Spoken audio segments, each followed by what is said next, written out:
All right. Thank you guys for joining what is the second of a two-part webinar that we created for the Harvard Kennedy School.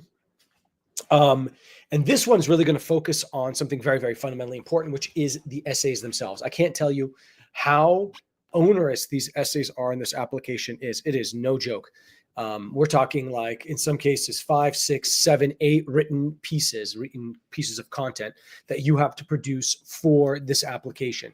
So really is not an easy application to put together, not because the essay questions are necessarily very hard, but it is still essays that you have to think very much about, and you want them to kind of fit perfectly in terms of your overall narrative. Personally, I like writing them. I've really enjoyed working on them with clients over the years because they cover a lot of very fundamental topics. And I think it's good just as an exercise to kind of figure out where you stand, taking stock of where you are in your life. So I like them. But for that person who doesn't like to dig deep and essays are not their forte, then this is definitely going to be a tougher application. So we went through in detail, excruciating detail last time, about what is in the application, the Kennedy School application. And we also outlined it with the guidebook that we'll talk about shortly. So again, this webinar is going to be mostly about the essays for Harvard and story crafting in general that will help you through the process. So by way of background and why I feel like I am well suited to speak on this topic in terms of expertise, I went to UCLA for my bachelor's, Berkeley for law school, Cambridge for my master's, my first master's. And then I went to the Kennedy School in 2016, 2017 for my master's of public administration after a stint with the US government. Thereafter, I was a recipient of the Center for Public Leadership Fellowship, which was a full ride and a stipend. It was one of the most generous scholarships you can get. It was about, I think, close to $100,000. And then in 2 subsequent years after I graduated, I was on the selection committee for the incoming fellows for that fellowship. So I understood the interviewing process, how we assess candidates, how they're selected, all that good stuff. So it kind of gave me a very good behind the scenes approach to that. And then finally, I was on the alumni council for the Center for Public Leadership and still committed to that through to next year. So I've been very much involved at Harvard after I graduated. In fact, this picture was taken at Harvard where I was doing a talk, kind of like a TED Talk on a certain topic while I was there. All right. Now, as part of what I'm doing for you guys today, we have a very kind of in-depth course or really a guide that I created, the only one of its kind, and definitely the most in-depth perspective on the Kennedy School. It's about 140-page mastery guide of everything you need to know about the Kennedy School and how to excel not only as a student, but obviously how and who are the best candidates, how to put your candidacy in the best foot forward, how to put together your application essays, letters of recommendation, financial aid, and everything in between. So really is a very, very comprehensive. You can buy it on Amazon, I believe, and you can also buy it from our website by going to righttrackadmissions.com/Kennedy School. And I believe my colleague will post it on the link as well so that you guys can access that, so you can get the guidebook. And that really provides you a very strong foundation to the whole process. But like I said, it's a very, very onerous application. So it is one that you want to make sure that you put your best foot forward, because I think if you've mastered the Kennedy School, you probably will be able to master any other application for our policy program in the US and probably internationally. So a lot of the material we're going to be covering today comes from that guidebook. And one of the things that we talked about in the last webinar that I want to talk about today again is, what does the Kennedy School look for in applicants? Now, we looked at it from 2 different perspectives, but what I really want is to kind of dive into a way that we've kind of distilled it. And I want you to keep this in mind because it's going to help you as you consider writing your story. All right. So I wrote there, I kind of quoted from the school: the ideal policy candidate must be well-rounded, demonstrating the ability to handle academic rigor of the school, of course, possessing diverse professional experience, and having strong communications and a clear career goals, and showing a strong commitment to public service leadership. I think just keep that front and center. It's about someone who's well-rounded in that they can handle the academic rigor of the program. They have incredible diverse professional experience. They have strong communication skills, right? As oratory skills, writing skills, and so forth. They've articulated clear goals and really how the Kennedy School is going to help you achieve those goals. And then finally, they do want to see some kind of strong commitment. Now, that doesn't necessarily need to be a commitment whereby you have already worked on in the public sector and had public sector leadership, but essentially that you have the commitment to achieving it. And that's hard, especially if you're coming from the private sector and you don't have a huge background in it. And I know this because we're working with a client right now that comes from a very private sector background, but we are able to kind of delve into his life and show traces of where he has demonstrated public service initiative or public service and a commitment to it, and where he plans to go with his career and how the Kennedy School is going to get him there, especially in public service. And if you're really committed to it, if you're really genuine and authentic about it, it will stand out and it will help you get to where you want to go. Now, I want to kind of quickly go through this. This is something we call the 6 C's. I've seen how this works in other graduate programs in different variants, even in college. But we've changed it for the Kennedy School because I believe these are the clear qualities that the school wants to see. These are qualities, right? Collaborative, so you have strong teamwork and leadership. They talk about the public service leadership there. Capable, I said strong research, communications, critical thinking, right? Which comes down to strong communication skills and a demonstration of the ability to handle the academic rigor. That plays into that. A sense of compassion, volunteering, community service. Again, that goes back to showing public service leadership. Creative, right? Like you have creativity skills and a multi-dimensional perspective, right? And I think that's very important. Where does that come into? Kind of like your diverse professional experiences, how you've solved problems from a multi-dimensional perspective, I think is very, very important from their perspective. A clear sense of commitment, a strong work ethic, and driven, because what they want to do, and this doesn't typically happen in the Kennedy School, but it can happen, is that when they bring you on, they don't want you to bail out halfway or not be able to execute effectively. They want to see that you effectively are able to continue the whole program, are committed to it, and are driven by it, and are professional in the classroom environment. When they give you assignments, you crush it. And then finally, which I think is one of the most important, and it is something that is becoming more important in the age of AI, especially with the focus of adaptability quotient, which is AQ, is a sense of curiosity, this continuous desire to learn and continuous desire to adapt. Because your curiosity is getting you think out of the box, it helps you in terms of adaptability. Okay, so those I think are the key qualities that you can see in that kind of opening sentence, and we just kind of distilled it. And I want you to keep that in mind as we proceed with this process. So now writing the right story. I say right story because it's kind of proprietary that we've kind of created this concept and this workflow, which again, we speak at nauseum in the guidebook that my colleague shared with you right there. So we talk about this at length. So don't feel overwhelmed. Feel like I don't get it or there's aspects to this. You will be able to see these through that guidebook and you can get more information there.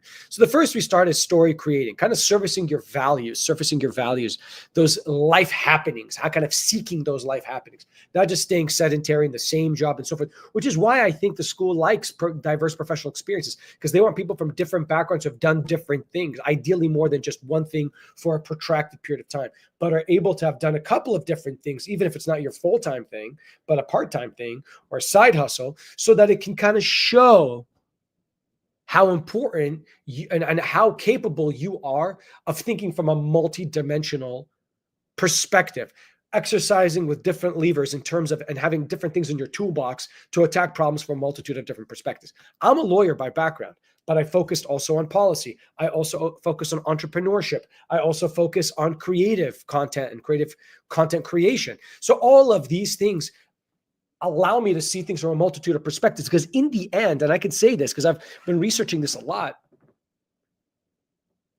there is a growing need for what they call neo-generalists, people that are not hyper-focused on one specific area, even though they say be a master of something rather than a jack of all trades. I get it.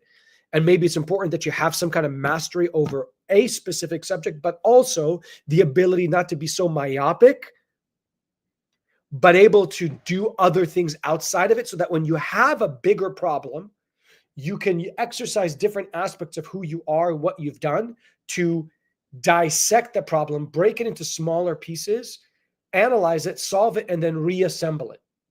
And that really is what the concept of neo-generalism is that person who can attack a problem from a multitude of perspectives because they've got that generalist perspective, break it down, resolve it. Because that really is what allows us to kind of keep at pace with AI and keep at pace with a sense of relevance in the job world. So this is kind of a bigger picture, but this is kind of where then you break it down. So the first thing you do is, what we want you to do is, if you're a year or 2 or 3 or 4 years from applying, then this is where you're going to start crafting your life experiences and surfacing those values that really are core to you, so that you can start living your story. And we'll talk about that. Then once you've started living your story and you have all these incredible life happenings and experiences, we want you to storyboard it. So put all those ideas down one by one by one, put them all out so that you don't forget anything. Once you put them all out and you start to find those common themes, and then a real theme that kind of is threaded through all the different essays or concepts, I guess, yeah. So you want to say it's kind of threaded through each part of it, and you have this underlying common denominator theme. Then you want to test your theme to see if it really is strong. So we give you a couple of tools to test it. Once you've agreed on the theme and agreed on the storyline, then you start structuring it into each one of the essays and then fleshing it out through that story structuring process, which we'll talk about. And then finally, we've got a checklist to make sure that now they've got all the essays done. It corresponds with a very strong theme that is authentic to you based on life happenings you've had. Then we test to make sure it's going to be successful. So we have a checklist of going through it to make sure that that essay really is going to resonate. So that's really the story crafting process from our perspective. So I want to kind of dig a little bit deeper on one aspect of, again, there's so much here. We've written a lot about this. We've focused on this for so many years. So I'm just giving you a tiny little snippet, which is surfacing your values. And I quote there something that I very much believe in. It's my quote. You are living your story today that you will write about tomorrow, right? So you are living the story today that you will write about tomorrow. And what that basically means is everything you're having, any life happening, a life happening for me today, and something fundamentally important that kind of corresponds with my values happens today, I will maybe write about that in a year or 2 or 3, should I have been applying to the Kennedy School or to any other graduate program. So you want to make sure, but the way that I live today is because I put myself in that situation, because I know what my values are. And I put myself in situations that allow me to have that life experience, which then I can then write about later on. And I'm not saying disingenuously forcing an experience to happen, but putting yourself out there is just so fundamentally important. One of the things for folks who know me, know how obsessive I am about travel. It's a very easy way of having life experiences, because you throw yourself out there into a foreign environment, extremely foreign environment, and you have to adapt, and you have to learn, and you have to be resourceful, and you have to be vulnerable. And that's what I get from all my travel experiences. And by doing that, I gain so much knowledge and a sense of understanding, not only of myself, obviously, but of those around me, that sense of tolerance. So that's kind of where I'm able to do that. Other people have life experiences from their professional or from their family or from certain hobbies or skills that they start to take on. But let's just take a quick look at some of these: activism, authenticity, adventure, community engagement, creativity, curiosity, digital literacy. These are all different things that are maybe very important to you, that are triggers that open up other things that you may seek and other things that will allow you to have those life happenings. Leadership may be very important to you, so you seek that, right? Love may be very fundamentally important to you. It should be. And then you kind of talk about that. You see how it kind of manifests. It's incredible, the stories that you can hear from people when they become vulnerable and they focus on those values that are just so core and fundamental to them. And those values really come from the life experiences that they have. I don't believe that they were just ingrained in you genetically. They were exposed to you. And then you gravitated to it. And maybe that gravitating to that core value may be genetic, but a lot of it's nurture and how you kind of bring it all together. And that is so, so important to being able to be authentic in the story creation process. We got a question here. Hi, Hamada. How likely are the essay prompts to change from last year? Great question. Let's definitely get to that question, but it's going to come up in a little bit because I suspect that maybe one question, maybe two will change, but from 6 to 7 essays, I don't think that's going to change significantly. And we'll get to those today as well. And we spoke about some of those last time. So after you've started the story creating process, we started doing the storyboarding process, which is just dumping all those things onto like a Google Doc, or I have something called Good Notes. So I can actually handwrite on my iPad. And you can just kind of keep writing and scrolling and writing and scrolling and writing and just keeping that there. So that's what I want. And so some of my clients, when we do these questionnaires so that we can kick off the process, we tell them, look, I know it's hard to kind of think through all your life experiences, but why don't we just write down 10? Force yourself to think through 10 different life experiences that you've had, life happenings that you've had, and how that has shaped who you are and that are fundamentally important to you. And if there's just one baseline criteria, is how does that make you unique, right? So it could be, and we talk about that, self-assessment. What are your strengths? What are your talents? What are your skills? So maybe there's something that really gives you superpowers that other people don't have or don't like or don't think is important, right? We talk about your interests, your hobbies, your superpowers. We just mentioned superpowers, but skills, superpowers, hobbies, interests, talents, strengths, things that really kind of make you unique. And so like for me, I was thinking like, I love physical fitness. So then I think about all the competitions or all the things I've been involved in from that perspective and how that's helped me. I think about travel and all the countries I've been to and the experiences I've had. I think about, family orientation, love, a sense of gratitude for your family and what I've done in that perspective. Professional pursuits that I've done.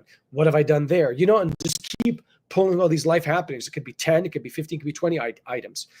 Diverse perspectives, right? Cultural exposure, personal experiences, hardships, medical tribulations, all those things that make you diverse and make you unique, put it onto paper. And that's important, that last one, perspectives, because that's actually one of the essays that the Kennedy School will ask you. So even addressing that in advance is going to help you when that question does come up.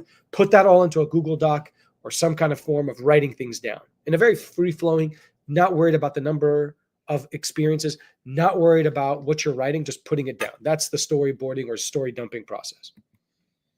And then once you've pieced all those together, you start to take, okay, you know what? This experience about travel and this experience about family and this experience about this, I'm going to pop this and I'm going to put it into this essay. And this is going to go into this essay. And this, well, I'm going to look at it from a different angle. It's going to go into this essay.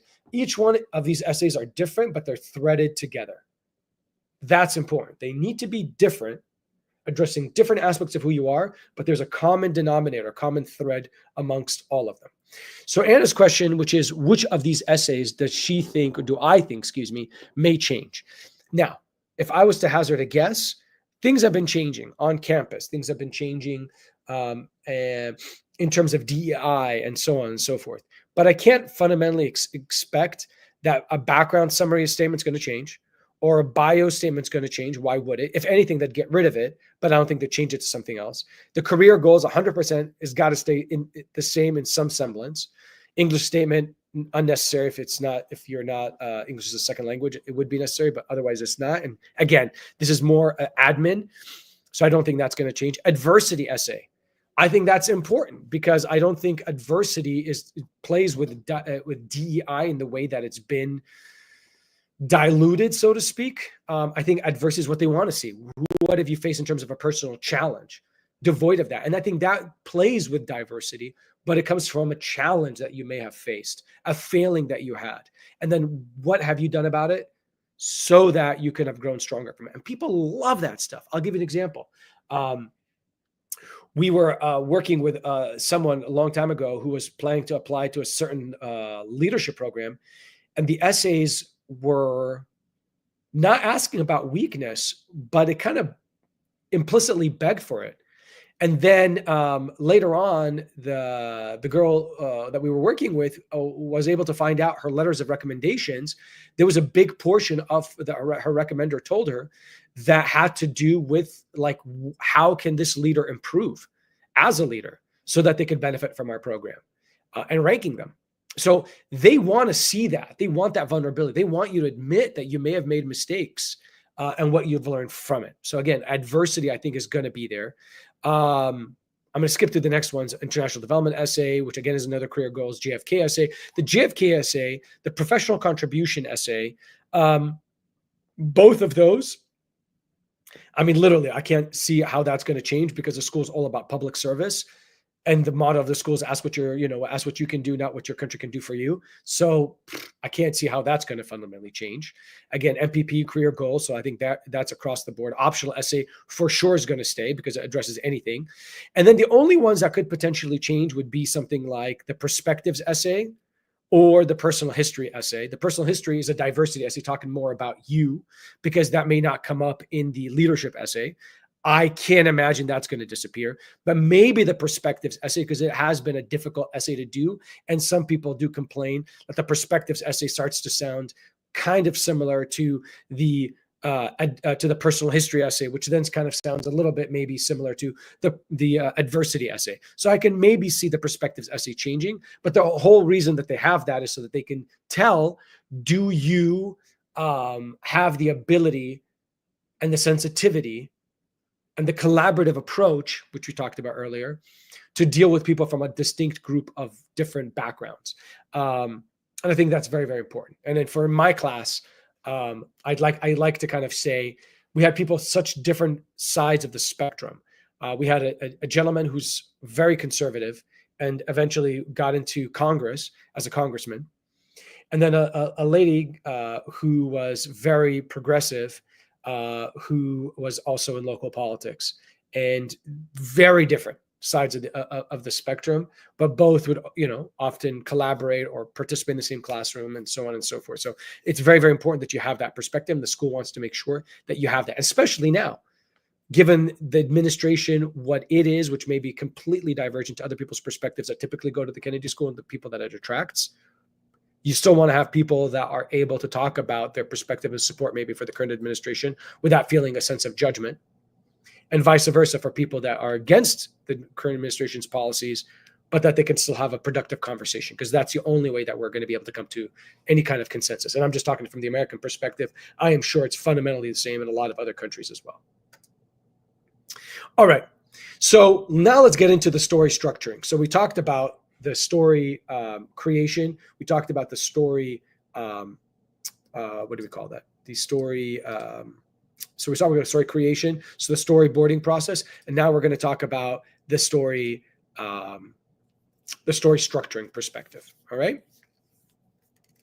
From a story structuring perspective, I like to kind of show this graph, this kind of very basic structure.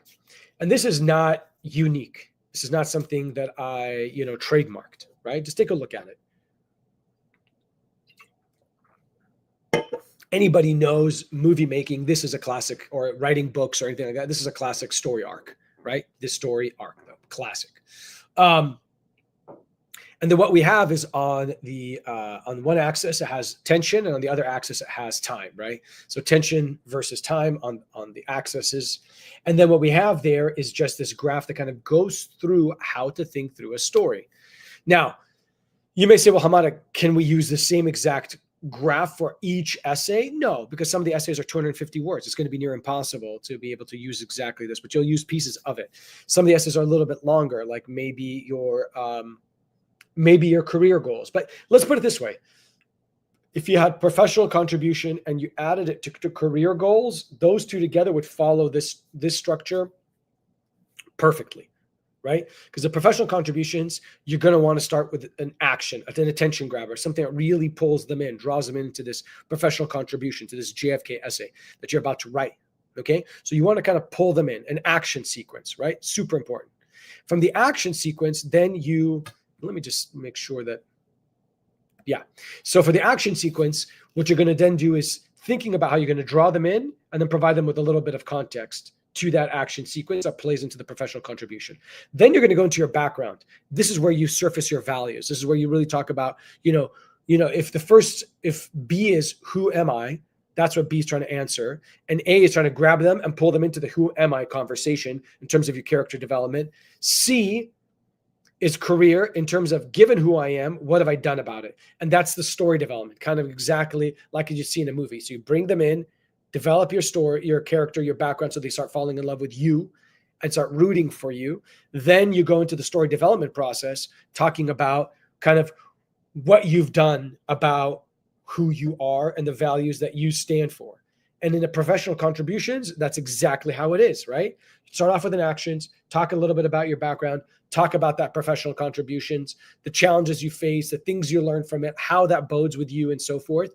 And then it says, given all of this professional contributions, I can't wait to continue doing this. I want to improve on this or whatever. And that goes into D direction. And then the buck stops there. Halfway through D direction, that's where the professional contribution essay stops. Then you pick up in the career essay, which basically says, given what you've done in your life, what are your career goals and how's HKS going to help you get there? So then you continue D in saying, given what I've done, these important things in my life, I want to do X, Y, and Z. But to get me to do X, Y, and Z, I fundamentally have to go to the Kennedy School. Why? And then with E, which is educational institution, program, and so forth, that's when you bring in the guide. I put a picture of Yoda there. You're going to be like, what the hell's wrong with this guy? Yoda is the guide that helps Luke Skywalker after he makes the decision and figures out which direction he wants to go. Do I want to be a citizen? Do I want to be a Jedi?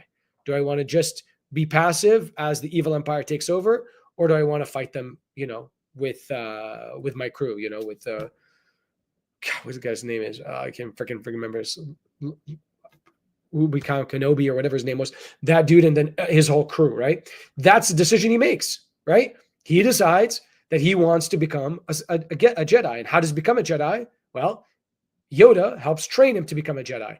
In the same way that the school, the Kennedy School, will train you to become a Jedi in terms of what you want to do and where you want to go and how you want to do it. Right. And so that's when you start talking about that in terms of your career goals. You've talked about your career goals here. You've shown how the school is going to help you get there. And then if the two stories are kind of matched together, let's just say hypothetically, then you'd have a finale.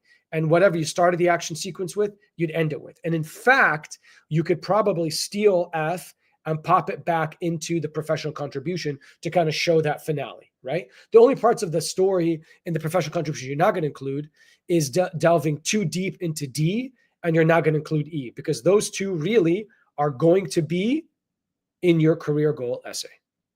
Okay. But this story structuring process is so fundamentally important. I'm telling you this for the Kennedy School, but if you're applying to, like, let's say a law degree and you're doing a personal statement, this thing would fit perfectly. If you're applying to graduate school where they ask for one personal statement or one statement of purpose, this is how it would work. It just so happens that the Kennedy School splits up these essays into a bazillion, like 6-7 essays, as opposed to one fundamental one, which other programs may have. Now, I bring this up right here like a movie. So you want to start thinking about how, again, this guy goes back to attention grabber. If your life was a movie, how would it start? What is the climax? How does it end? So I try to think about this stuff, and that's why I kind of put that movie script here. Action, inciting incident, character development, story development, inflection point, climax, falling action, the guide, and then finally resolution and closure. These follow the same mechanics as any good movie. And I mentioned Star Wars, and Star Wars is a great example of it. All right.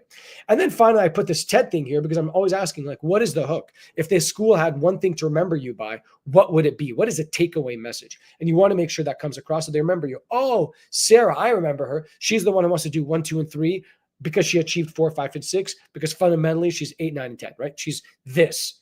And therefore she did this. And now she wants to do this. Okay.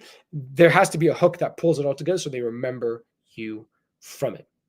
Okay, so this is the story structuring process. Now let's break it down, and I'm going to kind of focus a little bit on different essays. So the career goal essay, to me, obviously is the most important of the essay by far. Well, not by far, because professional contribution is also super important. But I think the career goals, you want to nail it, because if the question asked us earlier, right here, right, which was clear career goals, that's literally one of the main fundamental qualities that the school looks for, then you want to make sure that that career goals essay is on fire, right? You have to nail it. You got to get the fundamentals straight. So for the mid-career program, the one I did, submit a statement that discusses your career goals as well as the factors that led you to select the mid-career program as a means of furthering your personal and professional goals. Be as specific as possible in describing how your expected course of study will enable you to build on your prior professional experience and achieve those goals. So it's really divided into two parts. One is, what are your goals? Well, three parts. What are your goals? What helped you think through and get you to deciding that the mid-career program is for you? And then how does the mid-career program actually be specific? How will it help you achieve those goals? Circular. My goals, what got me interested in it? Here is how the Kennedy School is going to help me achieve the goals. And then, so it's that kind of stuff, like a flywheel.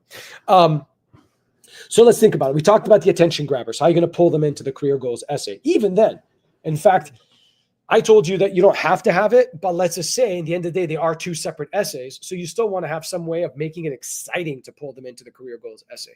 So you have an attention grabber in some semblance with a professional contribution. Maybe it's a dialogue. Maybe it's an action sequence. The career essays goal, maybe it's a statistic. Maybe it's a quotation from someone. Whatever it may be that grabs their attention and pulls them in, that's how you want to start. Then you go B, background. We talked about that. So give it a little bit of background, saying, again, something like, based on my life experiences, I'll never forget when I worked with Bob 1, 2, and 3, which really shaped how I really want to intensely focus on this area, because that's really what I want to achieve in the future. Again, I'm just ad-libbing here. And then you've got the second paragraph. And again, you only have 500 words. You don't have that much. You're going to say, in light of, 1, 2, 3, 4 that I've been doing, 5, 6, 7, 8, and this is so core fundamental to who I am. Then you go into C, career, and say this, in given what I've been doing, right? And now you're talking at a 30, 40,000 foot level rather than the professional contributions, which is just one contribution, right? So here you're talking a little bit bigger and saying, given all that who I am and what I've done, D, direction, here's really where I want to go. But to get to where I want to go, boom, your school has to help me along the route. So again, if we said we're breaking this essay up into 3 parts, which again is, what are your career goals? What got you there? And then how's the Kennedy School going to help you? Right? Again, discuss your career goals as well as the factors that led you to select the mid-career program, essentially led you to select your career program and select this career path. I believe it's both of those questions. This is how you do it. So if you had to divide the word count, I would say up to here, attention grabber, background, career would probably be about 1/3 to half the essay. And then the latter, I'd say 1/3 of the essay is attention, background, and career. And then direction probably would be about 1/4. And then the remaining aspect of it, which is about almost 1/3, thereabouts. Let's make it easy for you. 30% should be here. 15% should be here. And the balance should be here, which I want to say is what? 35, 40%, 45%, whatever that is, should be in terms of why that school. When you break down why that school, I tend to use a formula that we came up with called CLAP. Community, location, academics, personal. Okay? Community, location, academics, personal, though it should be written as academics, community, location, personal. Okay? And what does that mean? In this instance, academics, again, for Harvard, it would be like the centers, the courses. I wouldn't over-index on a certain professor because you never know when the professor is going to leave and go to another school, take a sabbatical, retire, who knows? So you want to make sure that you don't put too much about one professor and then end up that professor's not there. Then they're going to be like, well, the person will never come to our school anyway. So in the end of the day, I think what you want to do is really focus on the academics portion is how you want to kick it off. And we're talking about the centers, the concentrations, the classes, the research, right? And what's being done there. That really kind of forms the academic perspective of why the Kennedy School. Then community, you're talking about the student groups, student treks, the diversity, over 50% are international students, the campus culture as well at Harvard, just that community vibe, right? And then finally, you've got, well, that's community, excuse me. Then you've got the location, which is going to be being at Harvard in general or Cambridge, being in Boston, being in America, right? Especially for internationals, and what that will do to help further your educational experience and your personal growth. And then finally, the personal is that je ne sais quoi, that X factor, that I studied with this professor or I worked with this professor in my previous job or my current job. I took a summer class. Maybe you did the PLC, right? We talked about that in the other program, which was the professional leadership credential, right? You took that thing. Those are personal to you, specific to your experience with the Kennedy School, not someone else's. And therefore, if you add it in there, it just shows demonstrated interest and a connection, a nexus that makes this school even more important to you than maybe any other school. Okay. I do mention down there's a pro tip. Make sure to include the immediate, medium, and long-term and ultimate career goals and how to tie HKS and tie to how HKS will supercharge its trajectory, right? So you want to have what you're going to do after you graduate, what you'll do a little bit later, and then what you do down the road. And so, for example, we've worked with clients who will say, once I graduate, I want to get more experience in this new area that I really want to pursue.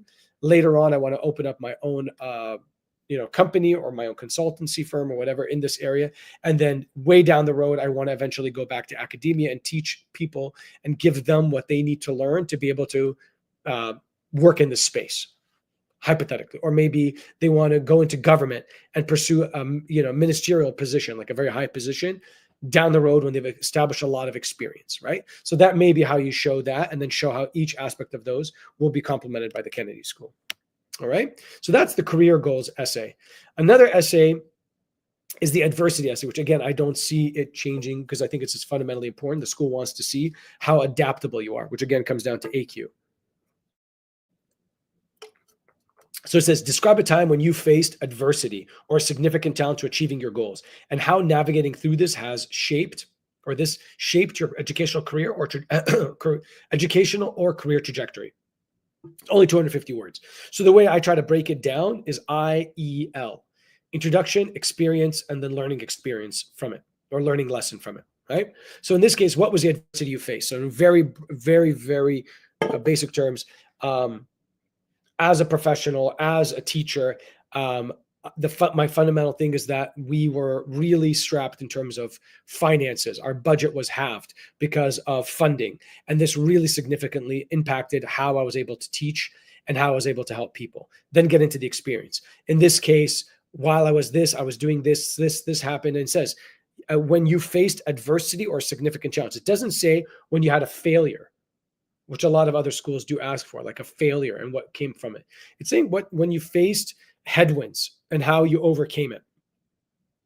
Funding was a problem. We weren't able to get enough supplies for the students. I wasn't able to do X, Y, and Z. And the way I was able to do this is I got more volunteer people to help.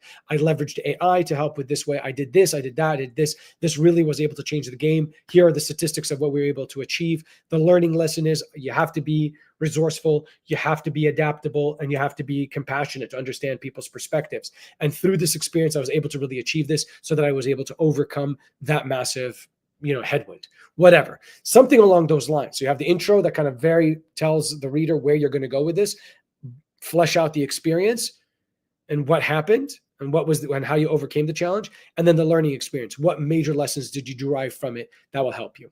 I see we actually have a question, which is, if I have a 2-year gap in my professional experience, where can I address this? And that really is a great question, Anna.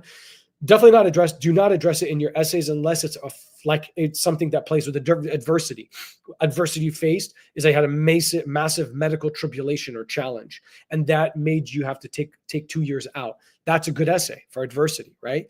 But typically, if you have a 2-year gap because you decide to take time off, I don't know, for whatever reason, I would put that first and foremost in the addendum, in the optional statement, and then talk about it. This happened to me. I had to take 2 years off. Very basic. This is an addendum that explains the 2-year gap in my career. Then in the explanation aspect of it, or the context aspect of it, you're going to then flesh out what happened without making excuses. And then the learning lesson at the end, you're going to say, based off this, it made me more resilient, more eager to seize the day and not let an experience go by. Whatever it may be, this is kind of where you would put that. Also, I believe that the school requires that you put it also in your resume. So if you have a series of experiences, then you would put in there career gap this time to this time. And then you can quickly, briefly mention what happened as well. And then that would push the reader to then go to the optional statement to see what happened, to kind of explain it, right? Because unfortunately, the Canadian school doesn't have interviews. So you've got to put everything in that application so that it stands out. So if there's any question marks, they do get a sense of what happened, what you faced. Here's the perspectives essay. Now, I put that in there because it is one of my favorites, and it is very, very hard for people to write.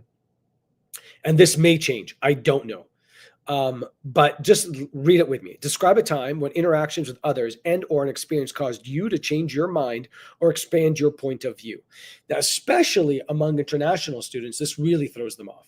For Americans, this is kind of like we're forced to think this way. This is all about vulnerability. But for internationals, there's like, where do I start? A perspective. I traveled to this country and I never really thought that travel could be such a great experience.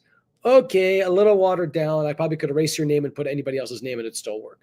I don't feel like I really love it.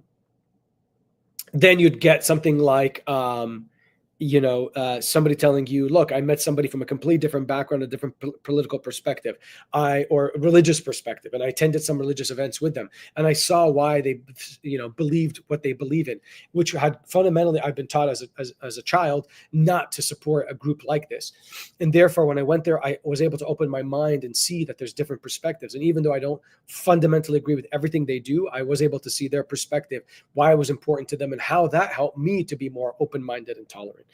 It's an excellent essay from there, right? And again, so you start off with what was your perspective initially. That's going to be in the intro. I'd grown up in a very conservative household where this religion was fundamental to how we were raised and how we were to believe. I remember working with a client once where he grew up in a very religious family from India. And then when he finally came to the US to study, and he was thrown into the deep end with atheists, agnostics, people from different religions, even from his own country that he wasn't really exposed to, other religions that he was taught to not like, he was able to kind of go above the fray and see why it was important to have different perspectives, talked about that, really dug into it, and then was able to kind of draw out that experience and how it kind of, what was the learning lesson from it, and how it expanded his point of view. It doesn't say necessarily, it says cause you to change your mind, and change doesn't necessarily mean you're a Christian, now you're Muslim, you're a Muslim, now you're Christian, or you're a Christian, now you're Jewish. Not that kind of change. It could just be slight change. Like I became more tolerant. I attended more, ceremonies from other people. I embraced more people from that perspective, right? And that's why the second one's a little more watered down. Expanded your point of view. I mean, that's very broad. It's not necessarily telling you completely something fundamentally changes. Expanded your perspective, right? For me, when I travel, every time it expands my perspective. So you can really play around with that. I say at the end there as a pro tip, show how you're open-minded and willing to grow, admit you are wrong, be brave, authentic, vulnerable, and creative when writing this essay. And that's why I really love this essay. And I hope they don't get rid of it, because I really think that it can really help shore up some really incredible experiences that you've had in your life that you otherwise wouldn't have an opportunity to discuss. So this is how I would kind of approach that essay. Now, everything I've kind of gone through in these last 3 essays are going to be in the guide. So make sure to get the guide, because it's all going to be written in there. And if there's any fundamental changes in the essays, then I will update the guide and let you know. Anybody who have purchased the book, I'll update them and provide the updated version for free for you. Because I definitely plan, as soon as they release the essays, which I want to say is the beginning of September, I'll quickly dig into it and make sure that all the essays are still the ones that we covered in the guidebook. Now, this is an important aspect. I had to kind of dig around to kind of find this. And HKS wasn't very forthright about this, like running it front and center in their application. As far as I know, I haven't seen the application this year. So I don't see if it's written in their application material when you put in your information and start to open the portal. It may do. But as of last year, where I was able to discover this from the outsider's perspective, not as an applicant, is it was in a blog post that the school had officially written. And it says all essays must be truthful and based on authentic firsthand experiences without the use of generative AI. All right. What I tend to tell people is use AI for ideating and outlining.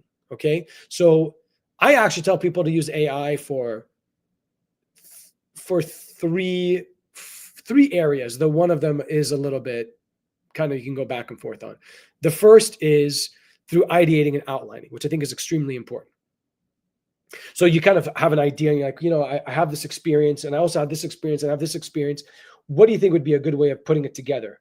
Do you think this is okay? And they play around with it, and it kind of becomes your own personal coach to help you think through those ideas, right? Which I think is, again, very, very important, and helps you think through ideas if you have a ton of them. Another way that you can use AI, which I don't mention here, but I believe you could definitely do this, and I don't think anybody's going to fault you for it, is you can use AI for deep searching about the school, about other schools. But I always say AI hallucinates. Almost always it hallucinates. So it's super critical that you go in there and double check the work, but at least it gives you a good framework in terms of research, different programs, different professors, different things that make the Kennedy School stand out, or other schools stand out, and how they compare against each other, how they stack up. Okay. So you can use it for research, deep research, but I always say verify.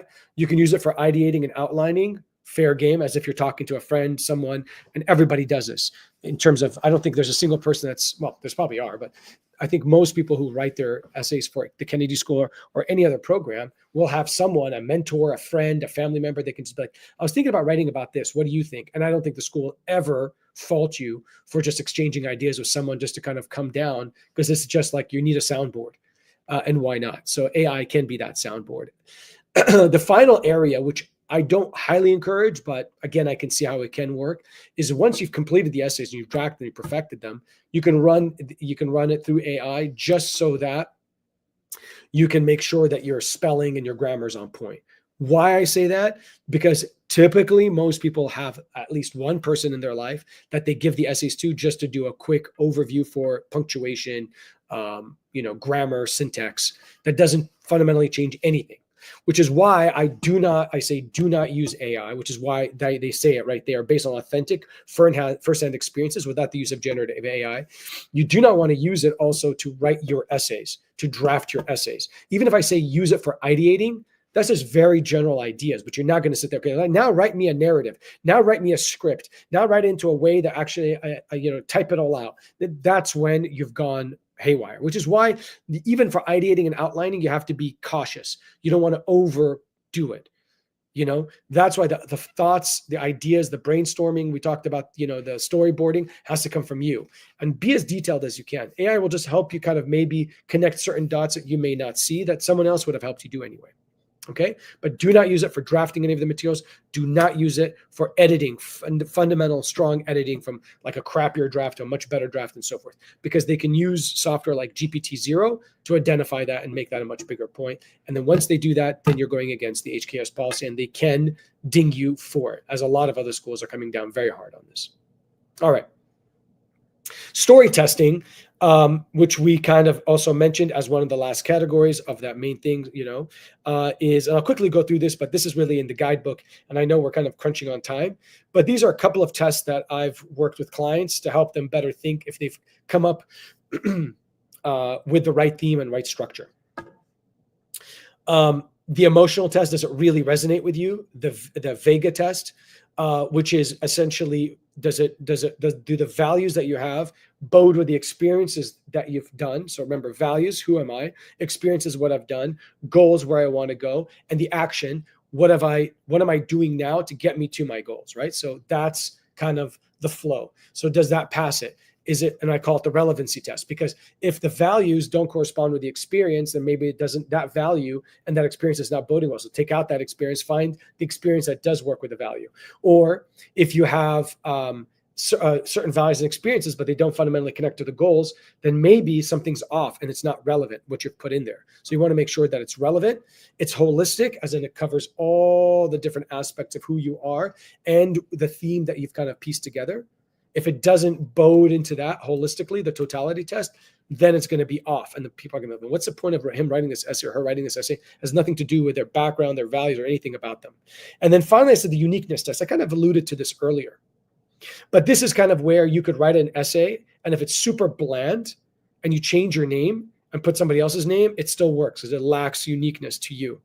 This also is about the program. If you delete the word, policy leader, public policy, and you substitute the word for law, and it can work as a law essay, then again, it's not really strong enough for public policy and public administration. So you want to make sure that it's unique to you, personal to you, and unique and personal to the program itself, not just a broad perspective. All right.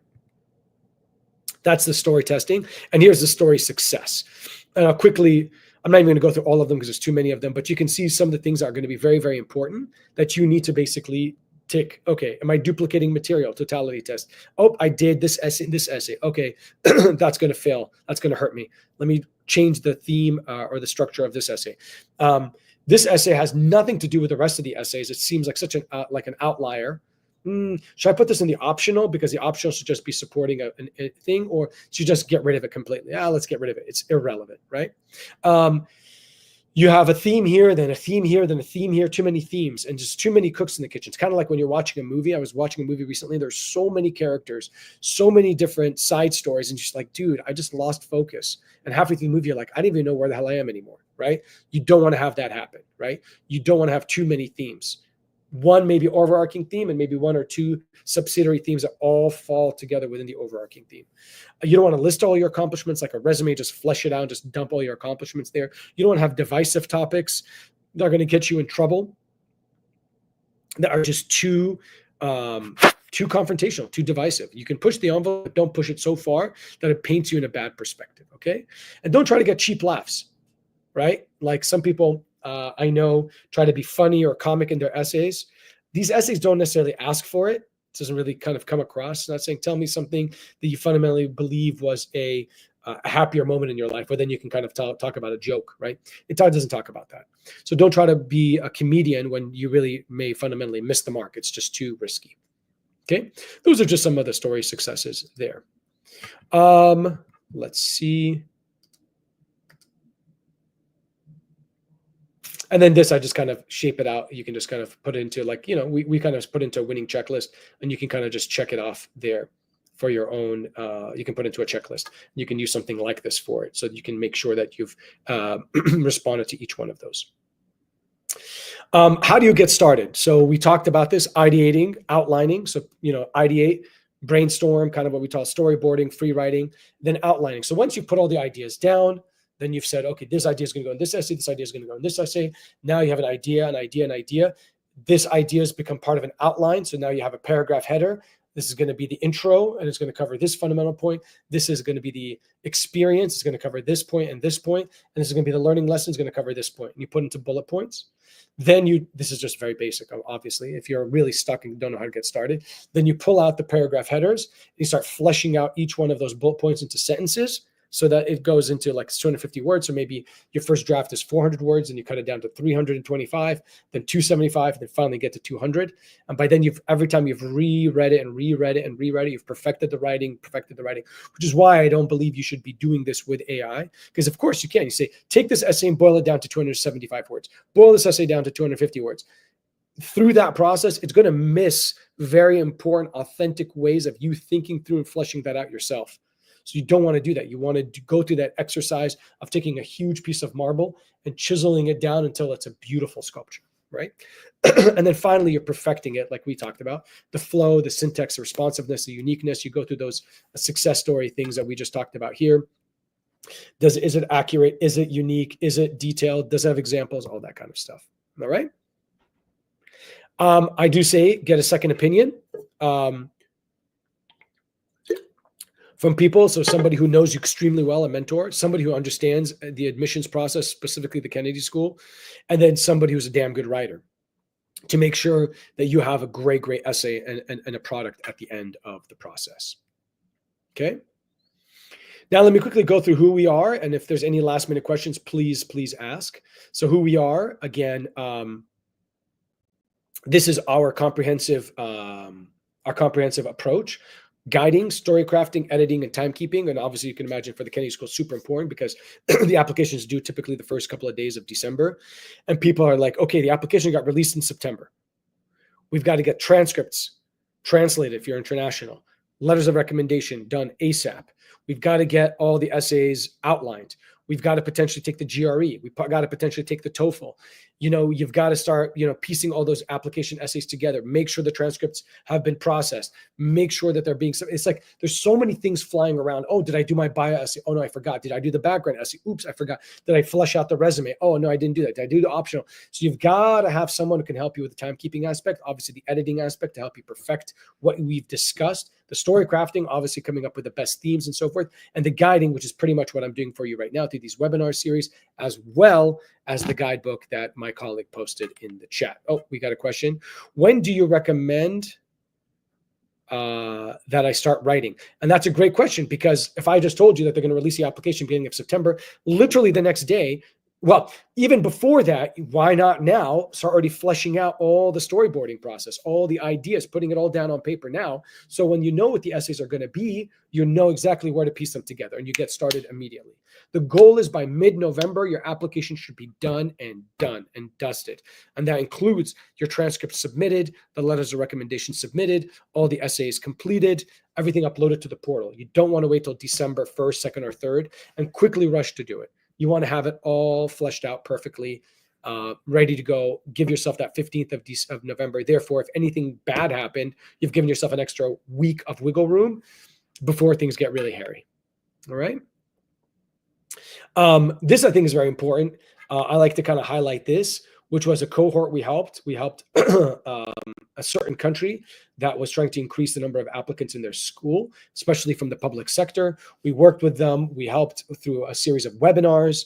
We helped with the guide, with guided materials, and then we paired them up with experts, the experts that we have, which are just fantastic, unbelievable. And we crushed it, and we increased the number of students because we were able to help the country find the best applicants, help them surface the best stories, piece it all together, monitor the timeline so that they submitted it. And there was a massive increase, more than ever in the country's history, to the number of people that were admitted. All right. And these are the experts that I mentioned. Absolutely incredible. HKS graduates, people that have graduated from top graduate schools, just people that are just PhDs, like just phenomenons that have done some incredible things in their lives, all coming from different perspectives, different backgrounds, speak different languages, but also different professional perspectives, which can add to the whole equation. And finally, I want to say to you, guys, we have the guidebook. It's available. If you contact us, and the first person contact us, actually, we have made it even easier for you. The first person contact us, we'll get the guidebook for free, and we'll have a conversation with me so we can better discuss their profile and see how, and we can either help you or at least get you on the right track to success should you decide to do this on your own.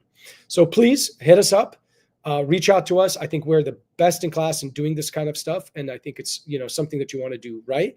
My colleagues posted our email there. You also have our telephone number, so make sure to hit us up. We look forward to helping you. We're done at the hour mark. I am excited to help you. That we covered a lot of material, but I think you are much more prepared now than you may have been before to really be able to excel at this program and get into the Kennedy School. Thank you so much. We look forward to helping you and hearing from you.